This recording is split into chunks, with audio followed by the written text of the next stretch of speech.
The JonBenet Ramsey case remains one of America's most enduring unsolved mysteries. On December 26, 1996, 6-year-old JonBenet was reported missing from her Boulder, Colorado home, with a ransom note discovered by her mother. Her body was found hours later in the basement, marking the beginning of a complex and tragic investigation. The circumstances surrounding her death, including a fractured skull and strangulation, immediately ruled it a homicide. The Boulder Police Department maintains that the investigation is open and active, despite nearly 3 decades passing since the crime. In every kidnapping, there is a time and a date for the ransom to be delivered, and instructions are given to the people who are the subject of that extortion. Without saying exactly who the target is and knowing that it has nothing to do with the JonBenet Ramsey family, we are turning our attention to the ransom note itself and the messages that are left within. This is part 3 of a presentation about the JonBenet Ramsey ransom note that takes a look at the fact that it is actually a cryptologic document. And in that cryptologic document, in this part 3, we're about to show you that this ransom note contains, in a coded fashion, the date, the time, and the year that the instructions within the document already must be completed before the execution of the person that has been kidnapped, who is actually a man, not a woman. Let's get into it. So upon looking at the JonBenet Ramsey note itself, right, we were impressed by the fact that this word up here that's supposed to be delivery is actually a cryptologic device that uses a very unique artistic skill that can take a word that your mind can translate into a word, but is actually a picture. If you look very closely, that is not delivery scratched out, but that is a man with a semi to automatic weapon pointed directly at the head of another man who seems to be restrained, with someone behind them guarding them and someone taking pictures. There has, in this pictorial, other images of which we've translated in one of our prior videos. But today what we want to do is find if within this note is the day and the time embedded in the note in a coded way, where if the ransom or the directions are not followed at that moment, that the person who has been kidnapped will be executed. We found it. Based on an inquiry we got through an anonymous source, someone wanted to know whether or not there was a time and a date for the ransom to be paid within the note. And we thought, yeah, it probably is. We don't know that, but we're going to take a look. So in trying to determine a time or a date in code, you're generally going to need numbers. So when you look at the coding of whatever the document is, you're looking for ways for people to distribute that information hiding in plain sight as something normal that no one would take as an indicative of that. And as we look at the JonBenet ransom note, there's only so many numbers on it. So you have this number, you have this number, that number, and that number. Are these numbers related in such a way that can give us a date and a time of which at that point, if the directions have not been followed, consequences will actually take place? What's really funny is when you ask that question, you immediately go to If you want her to see 1997, you must follow our instructions to the letter. Now, if you look very closely, the words looked weird.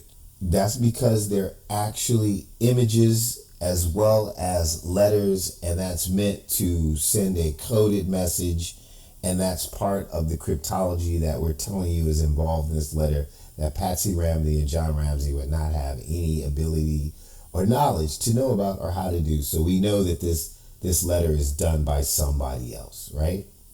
But let's see about this date and whether or not that sentence, as it's supposed to be read, is pushing us into the area of the ransom note that gives us the answer to that question.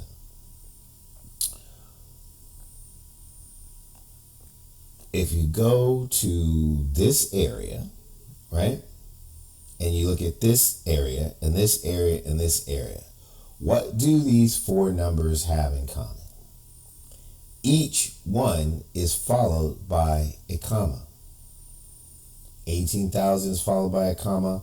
100,000 is followed by a comma. 118,000 is followed by a comma. And 1997 is followed by a comma. If you look at that entire part of the page, those are the only things on that page that are followed by a comma.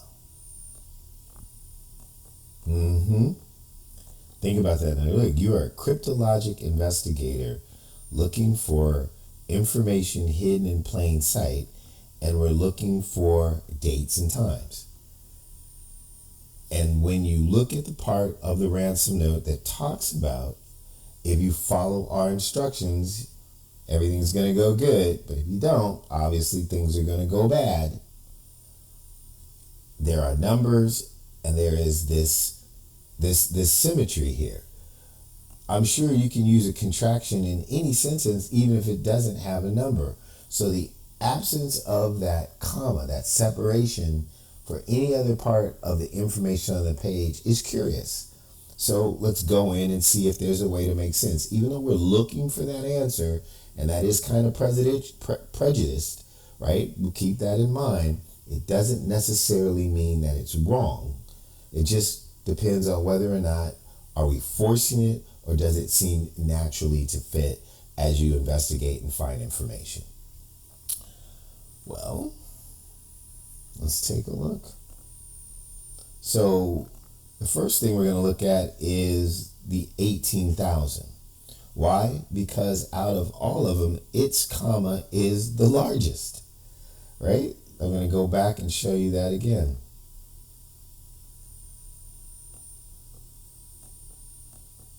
$18,000 has the largest comma. Then 100,000 has a smaller comma than 18,000. It's not as thick. And then 118,000, the comma gets a little bit smaller. And then in 1997, it's almost a dot. That is not an accident. That is a coding effect to let you know to start at 18,000, then work your way to 100,000, then work your way to 118,000, and then to work your way to 1997. So let's start at 18,000. I call this the itinerary. So at 18,000, the 8 is not an 8. If you look closely at the 8, it is actually a picture.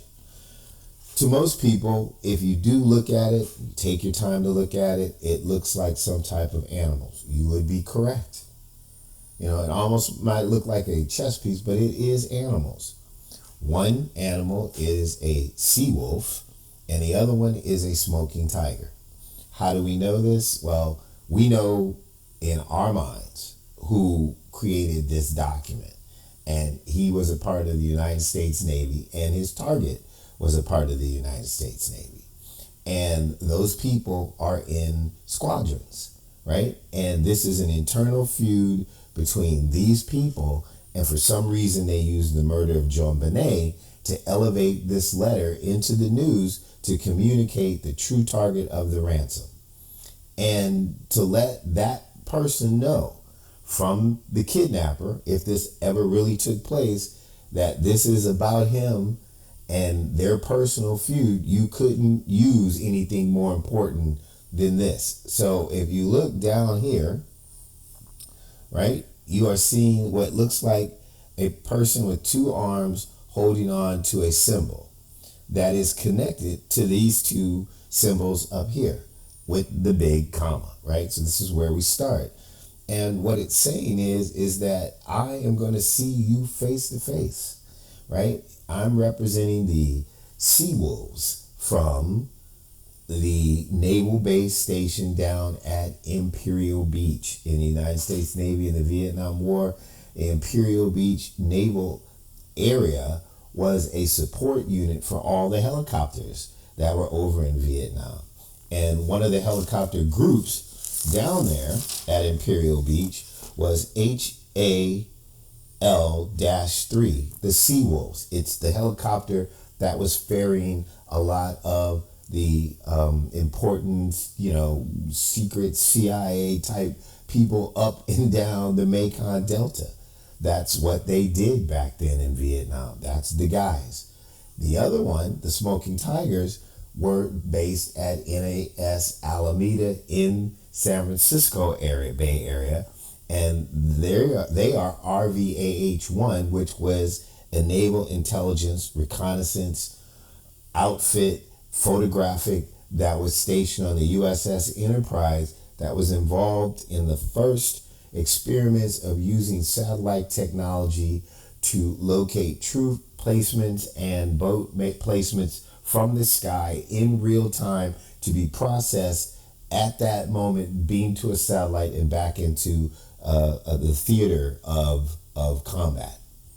And I guess that's what that symbolizes right there. So the guy who's doing the kidnapping and the person he's mad at, right, represented these two groups. We know who they are. And we believe one was in Imperial Beach. That's Albert Lee Terry Jr. We know the other one was part of this naval intelligence group that was working on this type of project, right? So Albert Lee Terry Jr. is a person that we've discovered, right, from another case, who basically turned on his friends, went into like a witness protection program. Looks like he relocated to Canada, and they were a group of people inside the military that formed an asymmetric war against the military and our own country in order to try to stop the Vietnam War. It's a famous case. They never got prosecuted. Somehow it got all worked out in the military, but he turned on them.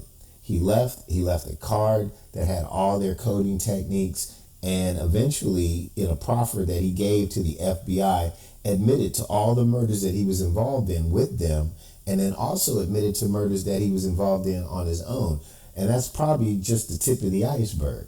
The guy's probably been killing people since 1966. He wakes up one day, he's mad, he's broke. He didn't get immunity because you don't get immunity unless you testify.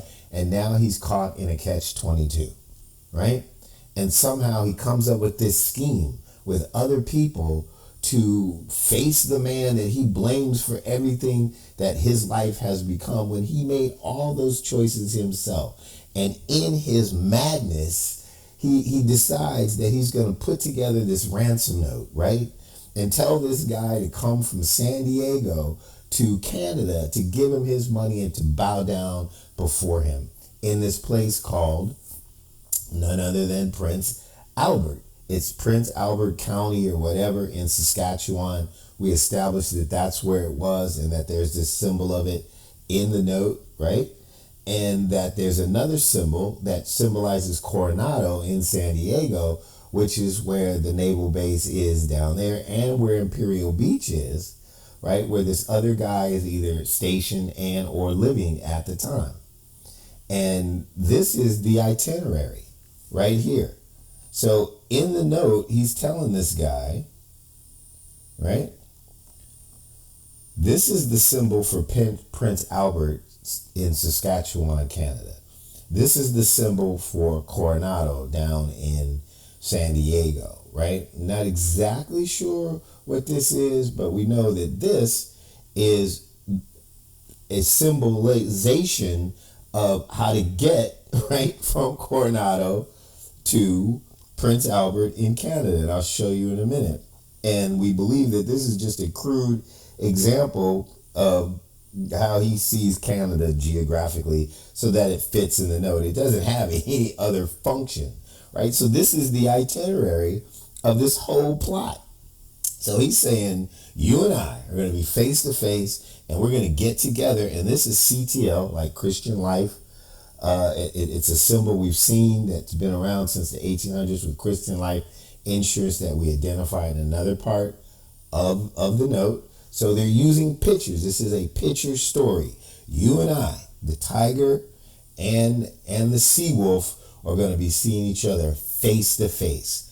And you're going to travel to get to me. And we're going to meet at this church that I love. See the heart, right? In Prince Albert, which is ironically not funny, but this is how we code, right? It's how people code, called St. Joseph's. And we know it's St. Joseph's because there's French used in the ransom note to talk about the hour, right? And that moment, that hour that he needs to be there, where it is the only French Catholic church in Prince Albert is St. Joseph. So I'm going to see you in this church, you and I. We're going to get together. You're going to travel, right, to Prince Albert, Canada, from Coronado. Let me show you something really quickly to back that up.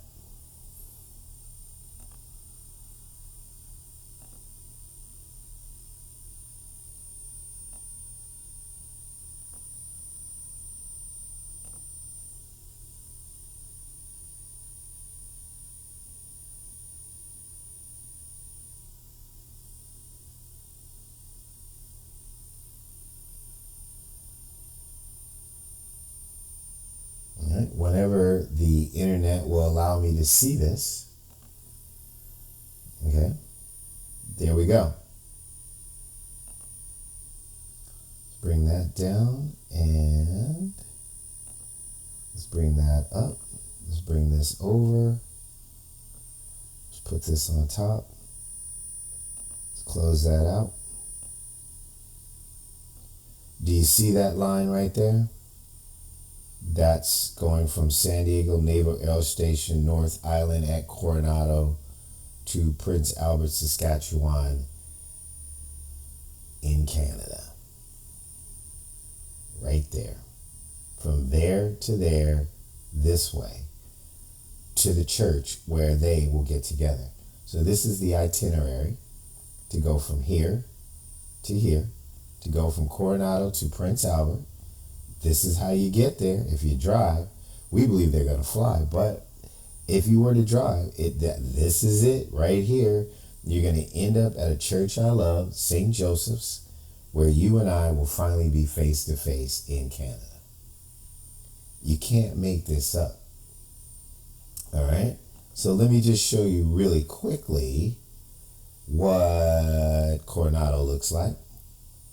And we'll just get a new Google Maps.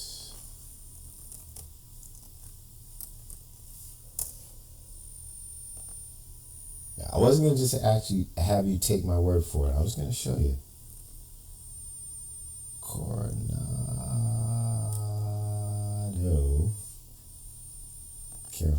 Coronado.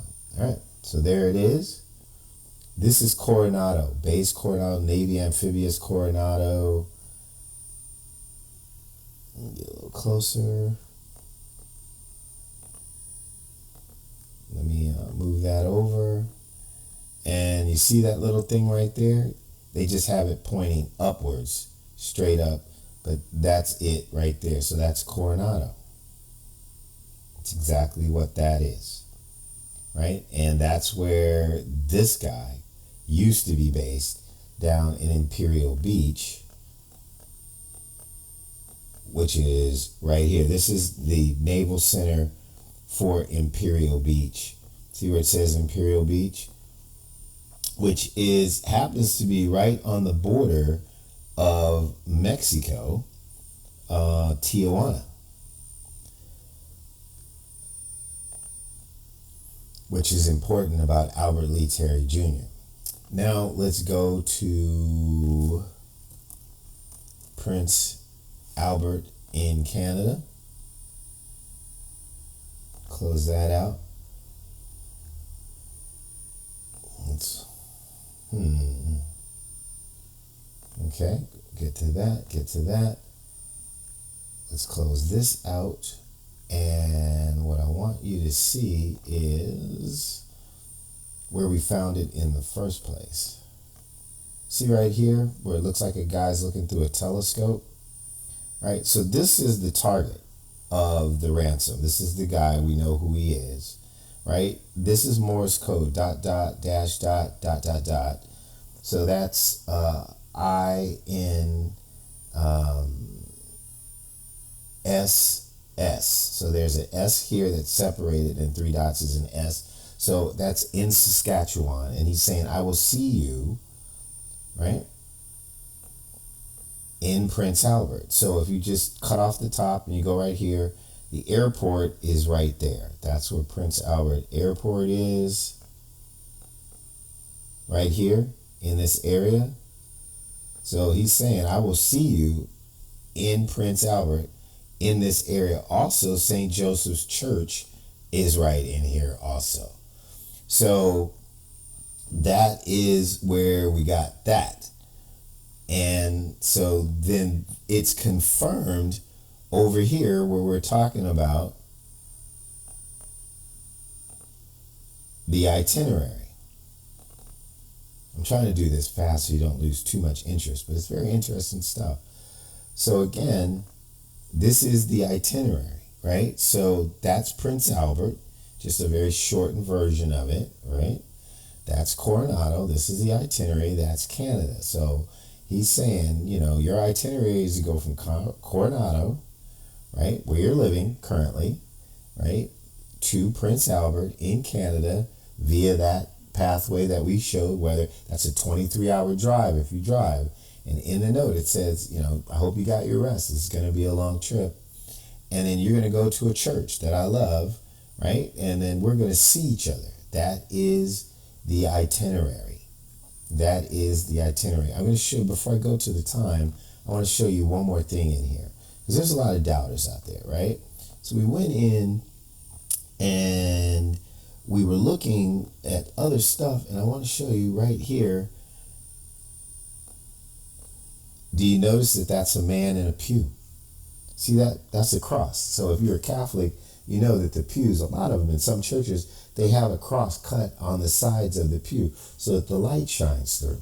So there's a man in a pew, and that looks like a phone to me. I don't know for sure. And a woman. We believe that he wanted another woman also to come with him up there.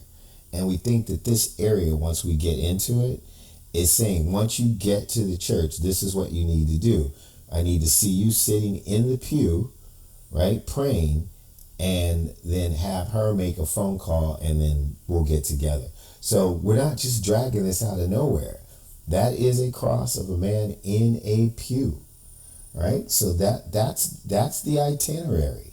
We'll go over it one more time, and then I'll get to the rest of the time. So again, it's the big comma, right, where the commas start getting smaller to associate those things, right? This is a picture. That is not just words. That is a picture. CTL, right, for the Catholic Christian symbol, right? So this is the church that he loves. So that's the Sea Wolves and the Smoking Tigers.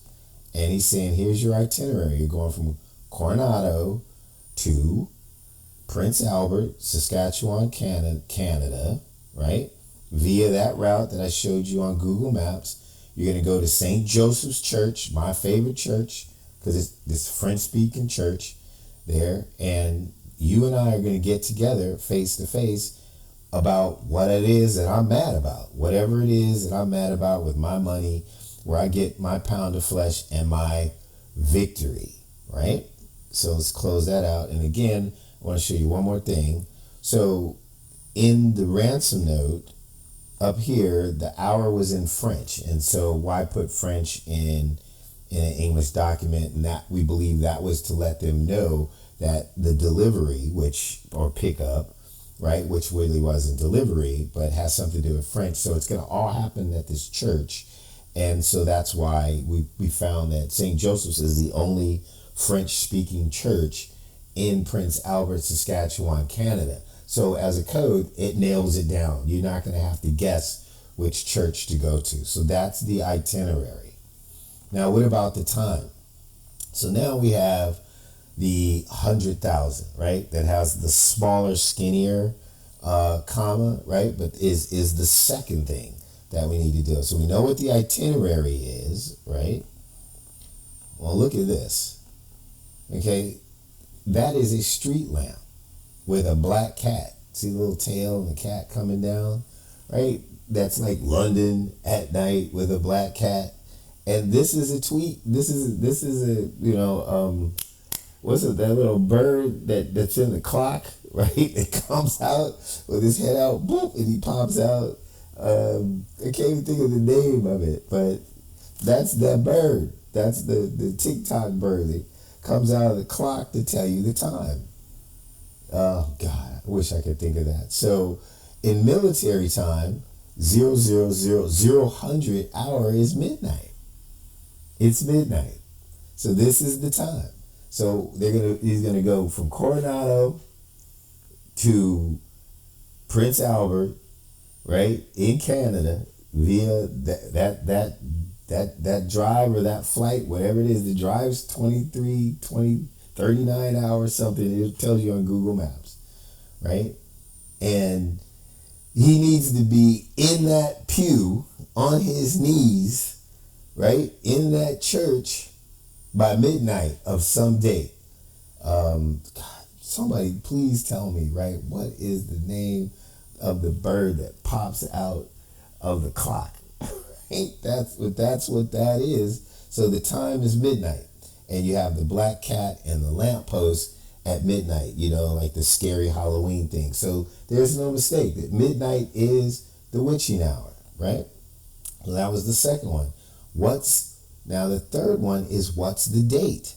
Okay? So remember, I said there's got to be a date where everything comes to an end. Well, the third one is the smaller of the first three. So now we get to the date. So we have the itinerary, we have the time is midnight that you have to be there, but on what date? So remember, the ransom note is December 26, 1996. It's Christmas. It's a holiday weekend. Like, okay, how long is he going to give this guy to get to Prince Albert, Canada, into the church at St. Joseph's, into the pew, with whoever he has to drag with him because they're being requested to make the phone call to save whoever's life that they have? Well, look, there's a guy, and he's in an electric chair. Like, so if you don't get to Prince Albert, Saskatchewan, Canada, from Coronado, where you live, and get in that pew on your knees by midnight on this date with the girl on the phone, the person that we have is going to be executed. You notice that's a man? That is not even a woman. This really is not about JonBenet. This is about this other guy, and he has sons. So I don't know if this ever happened, but this is what's in this code. So the date is January 18th. So you have December 26, 1996, and now you have till January 18th to get to Prince Albert from Coronado in Canada, in Saskatchewan, into the church via that route, which is 39 hours, 29 hours, whatever it takes to get there, right? In that pew on your knees, or this person gets executed. Now, if you don't think that that's true, what I want you to see is this. Okay? So let's do like that. And let's see if I can do it better. All right. There we go. that person is in an electric chair. That is to symbolize that if you're not there by January 18th at midnight in the pew on your knees with the girl to make the phone call, your person that you love, that we have, will be executed. So the electric chair is to represent execution. And to round it out, we have the year, which was very easy, right? It simply is 1997. So he has basically from December 26th, if he got the message that day, it's got to get in the newspaper, so we don't know. But he has 18 days in January to figure out that, grab that letter out of the news and break this code. And there doesn't have to be any more communication. There does not have to be a phone call, right? All he has to do is get there by the 18th in 1997. That's right after December of 1996, with everything that he's told to have been to do. It says you better follow our instructions, right? It's not even an F, but we know it's follow our instructions, but that's another symbol that gives us more information. We haven't looked into it yet, but we'll figure it. But if you follow these instructions, you will have 100% chance of getting who back, right? Is it a her or a him? Well, you notice that this is supposed to be her. That is not an R. That is a person whose head's down, whose hands are tied behind their back, and it's a he. That is a H-E. So we're talking about a man that has been kidnapped. Another reason to know that this note is not about the family. That child was sacrificed to put this letter in the news to communicate this revenge plan for Albert Lee Terry Jr., who's probably been killing people since 1966 and may be protected witness in the Witness Protection Program of the United States. However, he got caught in a catch-22. He got into the witness program, but there was never a prosecution. Everything that these other people he worked with got worked out through the government, the CIA, through the military, and they got to live their lives normally. Once you're in the program, you're not in anything. You're somewhere. You just moved. He could have been living in a hotel, broke, mad, away from his family, trying to establish a new identity. They weren't giving driver's license or birth certificates. When they first started the program in 1971, he would have had to figure all that out, and he is seething.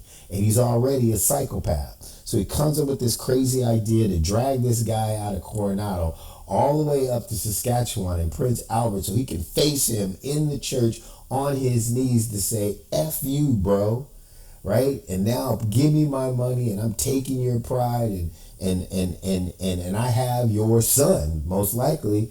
And if you want him back, you better do every single thing that I told you to do, because he blames these other people for all the choices that he made, when in fact he was just a coward that turned on his friends. And even if what they did was wrong, they were trying to do it for a good reason. And that's probably why it got overlooked in the fog of war of Vietnam, which was really crazy. But he put on a proffer to the FBI in a letter of where he faked himself as an astrologer to get into the program, that we found all the murders that he was involved in. That included the Zodiac murders, Cherry Joe Bates murder, and some murders in Texas that no one would have associated with any of that. In other words, in an effort to get into the program and to get immunity for all the things that he's been involved in, at least the ones that he thought they could find out and put him in the gas chamber. And what he found out is that if you don't testify, and you don't testify honestly, you don't get the immunity. But if you would ever have the chance to testify at all, you don't get the immunity. So he's broke. He's in Canada, right? He didn't testify because there was never a trial. So he still has the gas chamber hanging over his head, and he is pissed. And that's why this crazy, insane, elaborate scheme has come together. And some man is actually the person that they have in to be executed in the chair if all this isn't done by 1997.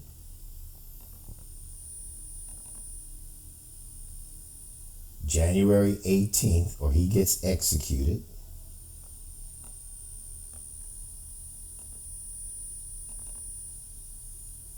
Cuckoo clock, that's what it is. It's a cuckoo clock. That's appropriate, right? By midnight, 0000 hour midnight, cuckoo clock, boop, right? By midnight, you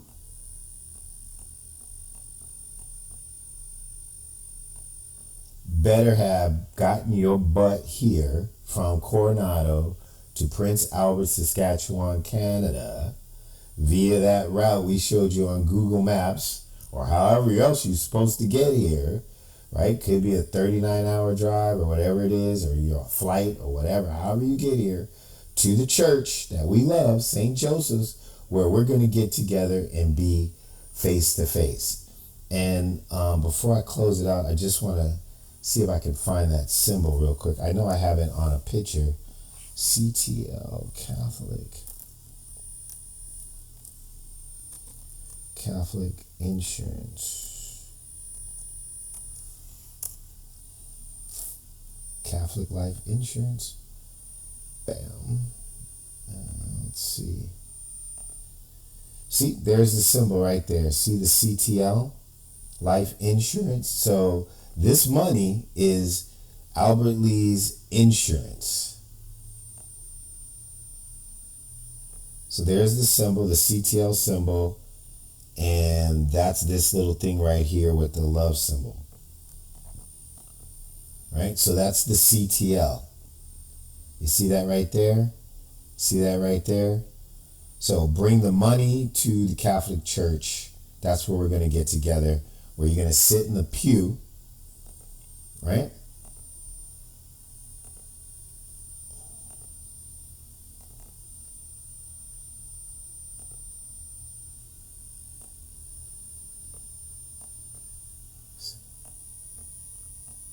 So here we go. He's gotten all his instructions over here. He's got his itinerary to go from Coronado to Prince Albert in Canada, Saskatchewan, via that route to St. Joseph's, right, where the Sea Wolf and the Smoking Tiger are going to get together by midnight from the cuckoo clock and the lamp on January 18th, right? That's the date that the person sitting in the electric chair will be executed if you don't get all this done in 1997.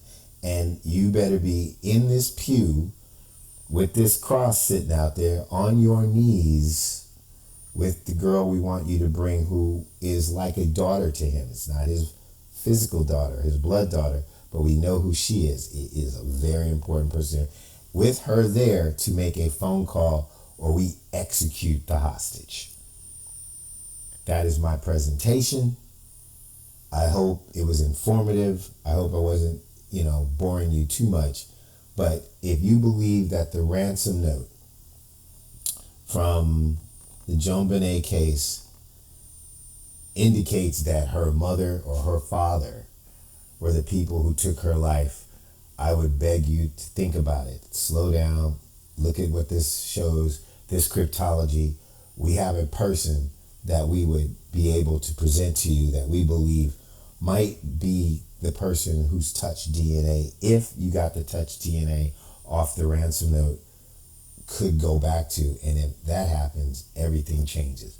But we've identified him in another case. We know his skills. We know what he does. And there's no way that Patsy Ramsey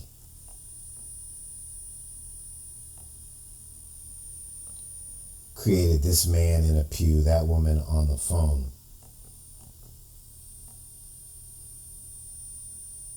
or this man right here in the electric chair. Thank you.